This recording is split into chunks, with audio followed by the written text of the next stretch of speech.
പത്മനാഭസ്വാമി ക്ഷേത്ര managing ട്രസ്റ്റിയെ പുറത്താക്കണമെന്നാവശ്യപ്പെട്ട് executive officer K N. Satheesh സുപ്രീംകോടതിയിൽ സത്യവാങ്മൂലം നൽകി. മാനേജിംഗ് ട്രസ്റ്റി മൂലം തിരുനാൾ രാമവർമ്മ വ്യവസ്ഥകൾ ലംഘിച്ച് ക്ഷേത്രസ്വത്തുക്കളിൽ അവകാശമുന്നയിച്ചുവെന്ന് സത്യവാങ്മൂലത്തിൽ പറയുന്നു. സംഭാവന എന്ന പേരിൽ ട്രസ്റ്റ് അനധികൃത പണപ്പിരിവ് നടത്തുന്നതായും സത്യവാങ്മൂലത്തിൽ വ്യക്തമാക്കുന്നു. പത്മനാഭസ്വാമി ക്ഷേത്രം എക്സിക്യൂട്ടീവ് ഓഫീസറും രാജകുടുംബവും തുറന്ന പോരിലേക്ക്. തനിക്കെതിരായ ക്ഷേത്രം മാനേജിംഗ് ട്രസ്റ്റി മൂലം തിരുനാൾ രാമവർമ്മയുടെ ആരോപണങ്ങൾ നിഷേധിച്ചുകൊണ്ട് കെ.എൻ. സതീഷ് സമർപ്പിച്ച സത്യവാങ്മൂലത്തിലാണ് പ്രത്യാരോപണങ്ങൾ.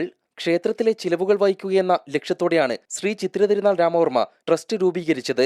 ട്രസ്റ്റ് സ്വത്തുക്കളിൽ അവകാശവാദം ഉന്നയിക്കുന്നവർ അയോഗ്യരാക്കപ്പെടുമെന്ന് ട്രസ്റ്റ് ഡീഡിലെ 24C വ്യവസ്ഥയിൽ വ്യക്തമാക്കിയിരുന്നു. ഇത് ലംഘിച്ച് സ്വത്തുക്കളിൽ അവകാശവാദം ഉന്നയിച്ച് രാമവർമ്മ 2014 എക്സിക്യൂട്ടീവ് ഓഫീസർക്ക് കത്ത് നൽകി. ഇതോടെ തൽസ്ഥാനത്ത് തുടരാൻ രാമവർമ്മ അയോഗ്യനായെന്ന് സത്യവാങ്മൂലത്തിൽ പറയുന്നു.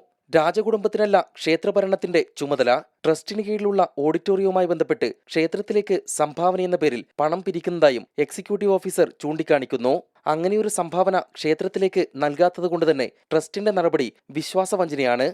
തനിക്കെതിരായ ലോകായുക്തയുടെ പരാമർശം ഹൈക്കോടതി സ്റ്റേ ചെയ്തിട്ടുണ്ട്. വ്യക്തിപരമായ ആരോപണങ്ങൾ ഉന്നയിച്ച് കോടതി നിയമിച്ച ഉദ്യോഗസ്ഥരെ അപകീർത്തിപ്പെടുത്താനാണ് ട്രസ്റ്റിയുടെ ശ്രമമെന്നും സത്യവാങ്മൂലത്തിൽ പറയുന്നു.